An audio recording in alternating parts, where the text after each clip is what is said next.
साथियों, जय हिंद, जय भारत, वंदे मातरम। मैं आपका साथी वेटरन ओम प्रकाश, जैसलमेर से। दोस्तों, सुनने में तो बड़ा अजीब भी लगता है और दुख भी होता है, लेकिन कोई उपाय नहीं है और न कोई सुनवाई है और न कोई हमारी तरफ से पहल है और न हमारे अंदर कोई इच्छा शक्ति है। लेकिन मैं बेशर्म हूँ और अपनी बात कह रहा हूँ। सुने अच्छी बात है, ना सुने और भी अच्छी बात है। फॉरवर्ड करें, लोगों को बताए, अच्छी बात है। और नहीं करोगे तो कोई बात नहीं, वो परेशान नहीं होंगे, क्योंकि सुनोगे तो आप परेशान तो होगे ही ना। क्योंकि जब खुशखबरी लगती है ना, 1 घंटे के अंदर आप लोग 50,000 आदमी देख लेते हो, 1 लाख देख लेते हो।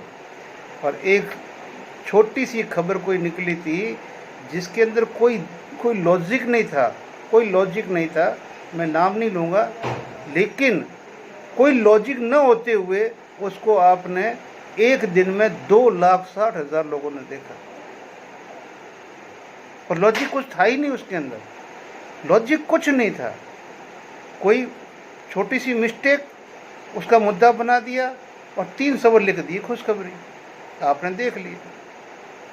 हम एक सब्जेक्ट को लेते हैं, उस पर मंथन करते हैं और साथ में अगर कोई चीज़ बोलते हैं गवर्नमेंट की या ऑफिशियली, तो उसका डॉक्यूमेंट पीछे लगा के उसके ऊपर भी मंथन करते हैं। और नहीं तो सीधा बोलते हैं कि भाई ये चीज़ हमारे साथ गलत हो रही है। जैसे कि यूपी के रायबरेली के अंदर मैं वो फ़ोटो नहीं दिखा सकता, क्योंकि जो जयपुर में जिस बंदे के साथ में हुआ था उससे तो पता नहीं कई गुना ज़्यादा उस सेना मेडल वाले बंदे को टॉर्चर किया। ये कोई हम लोग सोचे कि ये मतलब कोई इत्तेफाक से हो रहा है। इस गलतफहमी मत जीना दोस्तों, कभी मत जीना, क्योंकि ये तुम्हारी वो कमज़ोर नस है। कौन सी कमज़ोर नस? जो तुम्हारे को एक डिसिप्लिन के नाम के ऊपर वहाँ सेना में सिखाई जाती है। और जब आप पूरी नौकरी करते हो तो आपके मुंह से सिर्फ हाँ जी निकलता है, ना जी निकलता नहीं है।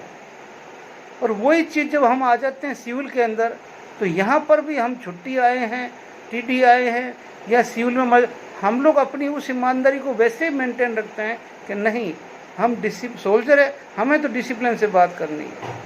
लेकिन किससे करोगे डिसिप्लिन से बात? यहाँ डिसिप्लिन ना होता क्या है, जब उसकी डेफिनेशन ही इस सरकार ने अपनी जनता को नहीं सिखाया है। जब सरकारों ने डिसिप्लिन क्या चीज़ होती है, मर्यादा क्या चीज़ होती है, ये चीज़ कहीं मिलेगी तो अनपढ़ गवारों के पास में उनके माँ बाप की सिखाई हुई संस्कृति से वो मिल जाएगी। लेकिन सरकार के द्वारा सिखाई हुई कि भी ये चीज़ एक सोल्जर के साथ कैसे व्यवहार करना है, किसी सैन्य अधिकारी के साथ कैसे व्यवहार करना है, कोई सिविल अधिकारी कैसे व्यवहार कर, ये चीज़ें कहीं उनके गवर्नमेंट के एजेंडे में है ही नहीं कि behave from man to man, man to women किस तरह का होगा। नहीं होगा तो कानून की ये धारा तुम्हारी ऐसी कर देगी। क्यों कि हम भारत के लोग, भारत के वासी सब संविधान जानते हैं।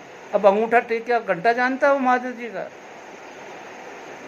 लेकिन ये सही है कि हम भारतवासी, हम पूरा कानून जानते हैं। तो उस बंदे के साथ जो हुआ है वो उसकी कोई गलती नहीं है, वो गलती हमारी है। क्यों कि हमारे साथ में पिछले 3 महीने से क्या होता जा रहा है। लेकिन कोई स्टेट नहीं बोला, स्टेट का संगठन नहीं बोला, किसी ने आगे बढ़ के सरकार के पास में कोई चीज़ें नहीं पहुंचाई। न सरकार तो संज्ञान ले ही क्यों? सरकार को तो अपने चुनाव से फुर्सत नहीं है, अपने कुर्सियों से फुर्सत नहीं है, तोड़फोड़ से फुर्सत नहीं है, विधायकों, एमपी, एमएलए को उठा के अपने पार्टियों में लाने की फुर्सत नहीं है, वॉशिंग मशीन से ध्यान हटता नहीं है या चुनाव की मशीन से ध्यान हटता नहीं है।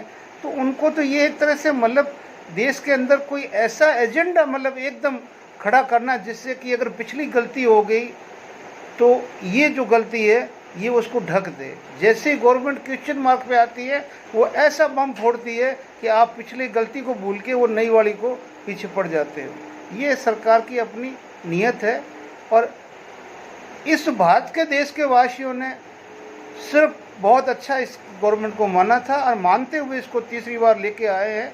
लेकिन कोई अपनी करनी का फल खुद ही पाता है, तो उसमें जनता का कोई दोष नहीं है। अब अगर इस टर्नओवर के अंदर ये अपने सारे दिन गिन लेती है, तो इसमें पब्लिक का क्या दोष भाई? कि पब्लिक की तो आपने जो माइंड वॉश करना तो कर ही दिया ना। उसको तो 2 ही शब्द याद है, हमारी जान खतरे में है और हम गुलाम होने वाला है, हम बटेंगे तो कटेंगे। 12 साल से शासन किसका है? हमारी गवर्नमेंट का है। डर किसको है? हमारे को है। डर भी हमारे को है कि हम कटेंगे, हम मरेंगे। दुश्मन नहीं मरेगा, जिसको भी ये दुश्मन मानते हैं वो नहीं मरेगा। न उनका ये कोई इलाज करेंगे, न इनके पास कोई इलाज है। लेकिन हमें थ्रेट यही है कि तुम मरोगे। तो फिर तुम्हें चुना किस लिए था हमने?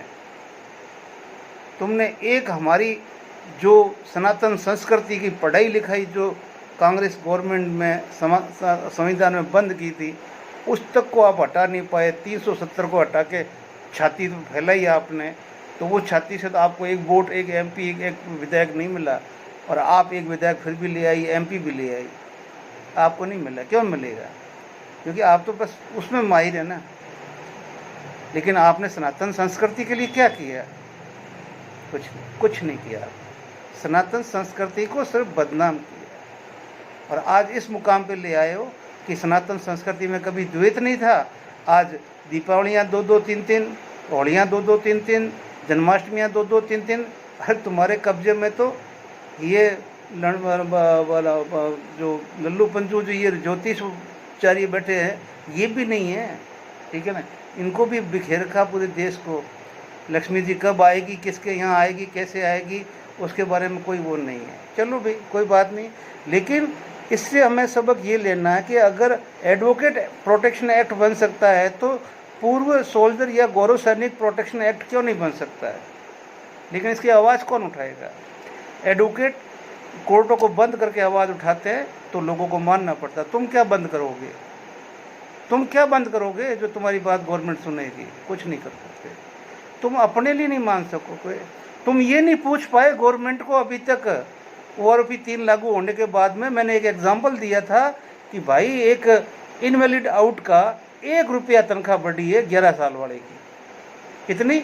1 रुपया उसकी ORP 3 में बढ़ी है। तो ये कौन सा फॉर्मूला था जिसके अंदर 1 साल में 20 पैसे से उसके बढ़े और 5 साल में 1 रुपया बढ़ गया? बस ये एक ही एग्जाम्पल दूंगा और ये ऑन रिकॉर्ड है। 11 नंबर टेबल में देख लेना 2003 का, वही 11 का आप देख लेना, दो अपना ORP 2 का, ORP 3 का। 11 नंबर वाली सीरियल में देख लेना कि 72 रुपये था, 72 से 73 रुपये के आगे 1000 छोड़ दीजिए, जितने भी 1000 है, लेकिन पीछे का जो फिगर है वो 72 से 73 रुपया हो गया, ठीक है ना। एक कोई ऑनरी सूबेदार का है, सूबेदार मैदर का है, उसमें देखना 3 रुपये का है, 3 रुपये का भी है। बाकी वीरांगनाओं का 129 रुपये का, 56 रुपये का। यानी कि ये जो ORP 1, 2, 3 के अंदर जितना भी JSU जवान वेटरन के साथ में जितनी मतलब हुई है, हमने किसी ने भी कोई सही तरीके से हम आगे नहीं बढ़े तो अगलों ने सुनी भी नहीं, दी भी नहीं है। अब उसका अगर मान लो ये सब कुछ किया है तो गुनाहगार तो हम खुद हैं भाई। कौन है? जब हम रोएंगे नहीं तो कौन देगा हमारे को? अब गवर्नमेंट क्या है, जहाँ पैसा देना है वहाँ पर वो अपना कानून लगा देती है, ठीक है ना। अगर टेबल नंबर 8 है वो लागू कब से? 14 के बाद में। टेबल नंबर 8 लागू कब से? तो 14 के बाद में। 14 से पहले वाले जितने भी टेक्नीशियंस हैं वो नहीं है, उनको काउंट नहीं करेंगे। लेकिन एयरफोर्स बोल रही है जिसने 2003 के अंदर जो वो जिसने वो डिप्लोमा उस टाइम वो कर लिया था, वो हमारे लिए काउंटेबल है। अब यहाँ पर एक को दे रहे हो, दूसरे को नहीं दे रहे हो। आपका ये जो X 555 का X जो आपका टर्म्स ऑफ एंगेजमेंट है, तो अभी इसके अंदर यार एयरफोर्स को आप दे रहे हो 1186 से आगे, हमको दे रहे हो 98 टू टिल, उनको दे रहे हो 86 टू टिल। और नेवी को बेचारी को सिपाही से लेके ऑनरी कैप्टन तक 28 से 30 और कुछ नहीं। कौन सी औरत भाई? ये 1 रुपया आपने इनवैलिड का, मुझे तो ये बताओ कैसे बढ़ाया? किसी के दिमाग में आया? और बोलना नहीं, हमारे को बोलना नहीं किसी को भी।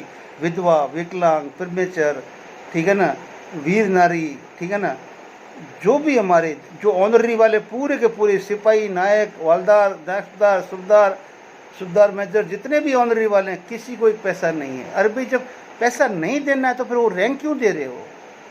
उस रैंक को हटा दो ना जब, ताकि कम से कम ये तो नहीं हो कि मैं सुबेदार मेजर बन गया, मुझे आते टाइम बना दिया, या मुझे नायक को हवलदार बना दिया, सिपाही को नायक बना दिया।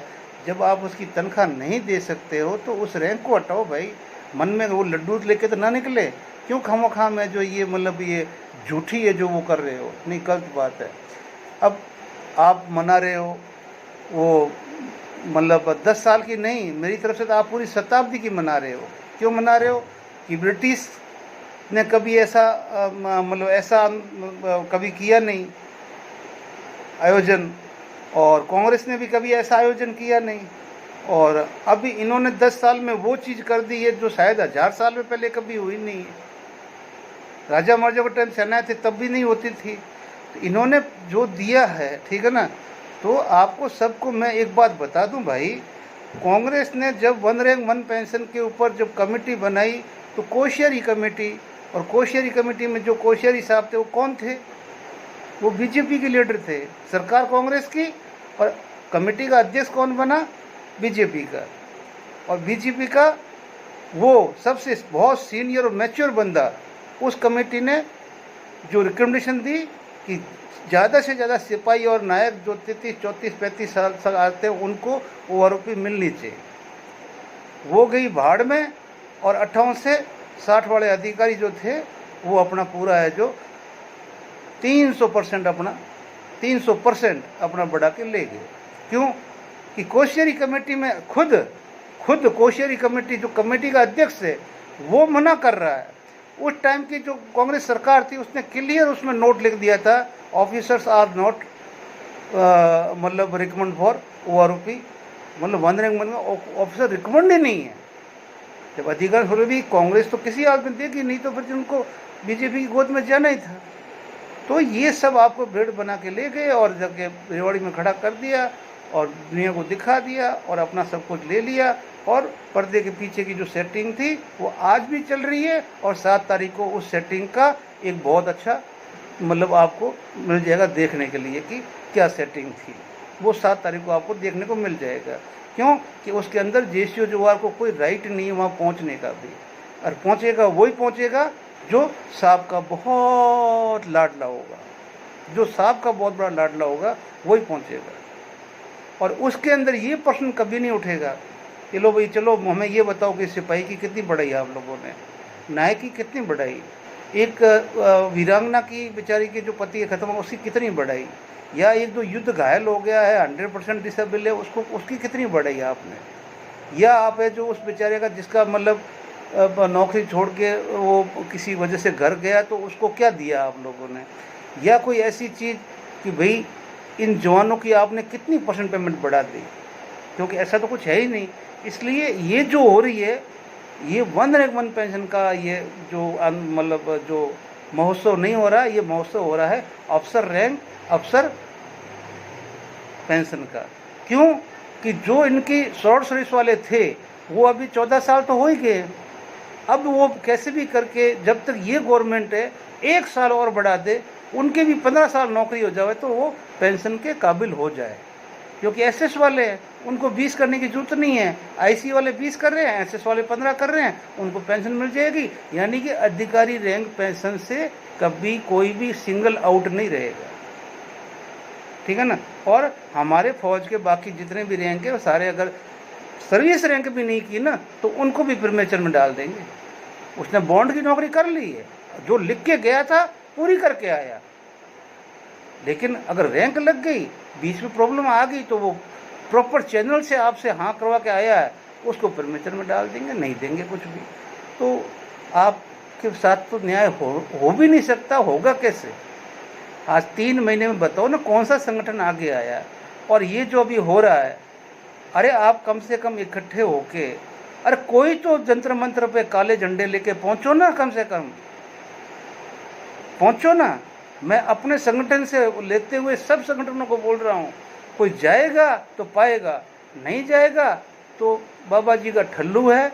और कुछ नहीं कर सकते हो आप लोग, कुछ नहीं कर सकते हो। और ये जो हमारे जो भाई है यूट्यूबर, तुम जो बल्ले बल्ले वालों को बोल रहा हूँ, भाइयों ये तुम्हारी बल्ले बल्ले बंद कर दो। तुम्हारे पास कोई सही चीज़ है तो तरीके से हेडिंग में लिखो, तरीके से समझो कि इसके अंदर वो है। तुम्हारी बल्ले बल्ले के अंदर एक आम सैनिक का डाटे की ऐसी तैसी हो रही है, उसको मिलना कुछ नहीं है।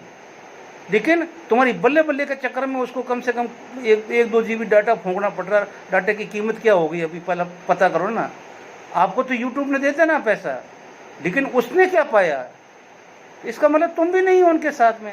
अरे जिनके 10-10, 15-15 लाख है, 10-7 लाख है, 5 लाख है, 2 लाख है, अरे तुम्हारे जो इतने व्यूवर्स है, तुम लोगों ने किसने ये बोला कि नहीं भाई और भी 1 से लेके 3 तक विसंगतियां ठीक नहीं हुई है, अब मौका है। अगर प्रधानमंत्री जी इसका जश्न मना रहे हैं तो हमें इसका विरोध करना चाहिए। बताइए आप, कसम है तुम्हें, अपने तुम धंधा करते हो ना, तुम्हारे अपने धंधे की, बताइए किसने ये हेडिंग डाल के कि ये अन्याय है, ये आप गलत कर रहे हैं, और हम आपको काले झंडे दिखाएंगे जंतर मंत्र पे, ताकि देश सुने कि सब कुछ ये मैनेजमेंट फंडा है और कुछ नहीं है, दिखाने के लिए। क्योंकि वैसे ही हमारे अंदर तो वैसे हम बोल रहे हैं ना भाई, हम तो नौकरी करते आए हैं, हमारे में 50% तो चापलूस थे भाई, हमने देखे हैं ना, भोगे हैं ना, हमारी चुगलियां भोगी है हमने, उनकी वजह से पनिशमेंट खाया है, उनकी वजह से हमने सब कुछ झेला है भाई, हमारे ही अपने साथियों की वजह से। तो इसलिए ऐसा कोई है नहीं कि भी ये गलत बात है। तो इस आंदोलन की अगर कोई नींव रखना चाहता तो अभी सही मौका है, 7 तारीख से पहले, 2 दिन पहले बैठो, कम से कम 7 तारीख को आप इस देश को एक मैसेज दे दोगे कि 3,000 रुपये दिए, तीनों में हमें तो धोखा मिला किसको, वो प्रधानमंत्री से देश पूछे, हमारी तो आज तक किसी ने सुनी नहीं। अगर हिम्मत है तो करो, और नहीं है तो मैं यूट्यूब वालों जगाओ अपने बंदों को, क्योंकि तुम लोग सब, इसका मतलब पक्का तुम लोग भी गोदी मीडिया की तरह ही हो, सच्ची बात नहीं बोलते हो तो गोदी मीडिया हो, तभी तो तुम लोग ये लुभावने लच्छेदार मतलब ये वीडियो बना रहे हो। किसी ने भी, अरे तो तुम तो गवर्नमेंट को टैग भी नहीं करते हो, क्यों टैग नहीं करते हो? गवर्नमेंट को टैग करो, डालो ऑब्जर्वेशन उसके अंदर कि अरे भाई आपके पास में लेटर में लिखा हुआ है कि भाई 1 रुपया बढ़ा है, अभी रिटर्न में आ गया है, तो पूछो भाई साहब साल में 20 पैसे कौन से रेशियो से बढ़ाए आपने, इसके थोड़ा सा हमें बता दो ये। अगर उसमें, क्योंकि आपको तो वो तो पढ़ना नहीं है ना, आपने तो बल्ले बल्ले बोल दिया, उसके बाद में आपकी एक बार बन गई, अब आप तो ब्रांड बेच रहे हो, बेचो, क्यों कि खरीदने वाले बेवकूफ़ी तो बहुत है ना हमारे, किसको बोलें। इसलिए मैं नहीं मतलब किसी को कहना चाहता, लेकिन दोस्तों एक बात याद रखना, तुम जितनी ताकत से ऊपर उछलोगे वो उछल ऊपर जाएगा, लेकिन वापस कहाँ आएगा? यहीं। जितना ताकत से गया है ना, उसकी एक सीमा है, उस सीमा से तुम्हें फिर नीचे आना है। लेकिन जो नीचे बैठा हुआ है उसका कुछ नहीं बिगड़ने वाला है, वो तो नीचे अपनी धरती पे बैठा था और अभी भी धरती पे बैठा है, क्या फ़र्क पड़ेगा उसको। लेकिन जब तुम गिरोगे बहुत दर्द होगा, तुम्हें बहुत एहसास होगा, और तुम सोचोगे हम गिरेंगे नहीं, ये तुम्हारी गलतफहमी है। इसलिए मैं बोल रहा हूँ, सच बोलो, सच वीडियो बनाओ, मत मतलब लाखों रुपए का डाटा लोगों का खर्च करवाओ। तो मैं हाथ जोड़ता हूँ, जो कोई भी हो, मेरा प्रेमी हो, दोस्त हो, कोई भी हो, मैं आपकी बिल्कुल क्रिटिसाइज करता हूँ, क्योंकि कि आपकी हेडिंग में और आपके अंदर के मैटर में बहुत रात दिन का अंतर होता है। आप क्यों गवर्नमेंट के अपोज नहीं बोल सकते भाई? तुम्हें कौन सा गवर्नमेंट पेमेंट दे रहा है? तुम्हें डर यही कि मेरा कहीं चैनल बंद ना कर दे, और चैनल बंद कर दिया तो वो हो जाएगा। अरे तो फिर भी तुम्हारे को पेंशन तो मिल रही है ना। तुम अगर 400-500 वीडियो बनाने वाले हो तो बाकी जो 30-35 लाख है वही भी तो जी रहे हैं ना पेंशन के ऊपर। और जब ये ओआरपी नहीं थे तब भी तो हमारा कितना साल आज़ादी के बाद हम जीते आ रहे थे ना। और अभी वो रुपये कौन से तुम लोग करोड़पति बन गए हो या वो लखपति बन गए हो, तुम्हारा इतने पैसे से तुमने ये चीज़ नहीं बना ली आपने। अरे जो गवर्नमेंट आपका डीए का पैसा बाजार में डाल के 4 महीने का ब्याज लेके फिर आपको दे, मैं उस गवर्नमेंट के बारे में क्या बोलूं? बोले हमारा साथ डीए का एरियर नहीं है। अरे भाई अगलों ने बॉन्ड बिल्कुल ही खरीदा है उस पैसे से, तुम्हें डीआर अलग कर दिया है, डीए अलग कर दिया। अब डीआर का जितना पैसा था उन्होंने मार्केट में लगा दिया, प्रेसिडेंट ने परमिशन दे दी। अब वो 3 महीने का लगाया हुआ है तो 1 दिन पहले आपका वो भुगतान नहीं होगा। जब वो मार्केट से वो बॉन्ड कैश होके डिफेंस के अकाउंट में आएगा तो वो आपके खाते में आएगा।